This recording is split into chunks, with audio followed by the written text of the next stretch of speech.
Wisconsin is seeing so many campaign stops this year that candidates, including JD Vance, are making multiple stops in the same city. The Republican VP nominee is just wrapping up a visit to Eau Claire, and he was in that same city just last month. Today, Vance urged everyone in the room to vote and to take their friends and family with them to the polls.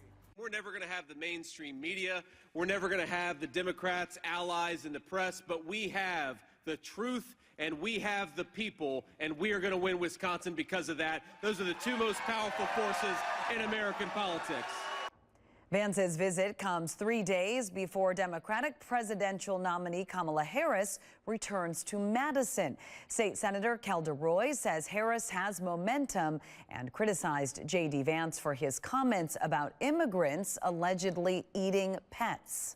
His comments have really caused that community that he represents to be terrorized. We know that JD Vance and Donald Trump will tell American voters anything they think the voters want to hear, regardless of whether it's true.